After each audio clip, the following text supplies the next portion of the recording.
It's now time for Trivia Tracks with yours truly, Price Robertson. This edition of Trivia Tracks is brought to you by ProMed Ambulance Services, care you can count on, and Beth Smith at Edward Jones. Edward Jones, making sense of investing, member SIPC. One of the most loved recording stars of her time, Dinah Shore, was the top charting female vocalist of the 1940s. She rose to prominence during the big band era, but achieved even greater success a decade later in television.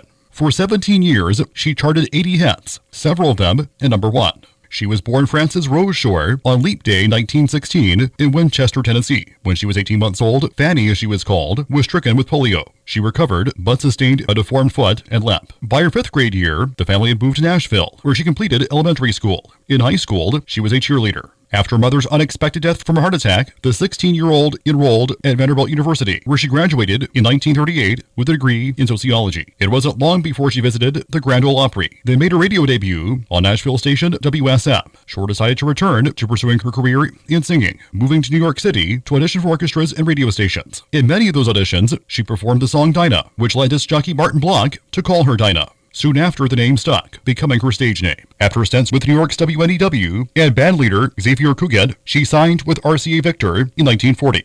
A year earlier, she made her national radio debut on bandleader Ben Burney's CBS radio program. More radio gigs would follow, including NBC Radio's The Chamber Music Society of Lower Basin Street and Eddie Cantor's Time to Smile, where she had her first major hit with Yes, My Darling Daughter, selling 500,000 copies in weeks, which was unusual for that time. During World War II, Dinah Shore was a favorite with the troops, racked up more hits, including her first number one, the million-selling gold-certified Blues in the Night, and supplemented her career with acting appearances in films such as Thank Your Lucky Stars, Follow the Boys, and Belle the Yukon. In 1948, she was given her own radio show called Music, and released what became the most popular song of the year, Buttons and Bows, which was number one for 10 weeks in a row. In 1950, she returned to RCA Victor, and although the hits kept coming, they were not charting as high as in the 40s. Stylistically, Shore was compared to two other singers who followed her during this period, Joe Stafford and Patti Page. In 1957, she released her last top 20 hit, Shante Shante. Though she made her first TV appearance 20 years earlier, when the medium was still something of an experiment, she began a series of monthly specials for NBC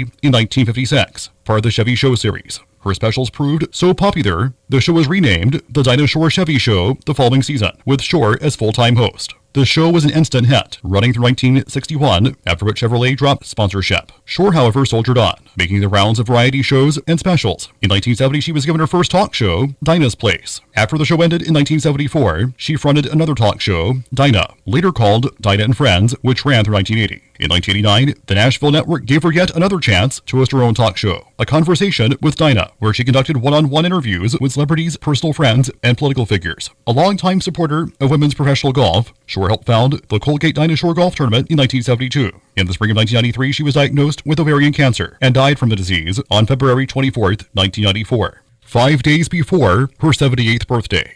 That same year, she was made an honorary member of the LPGA Hall of Fame. Till next time, I'm Price Robertson.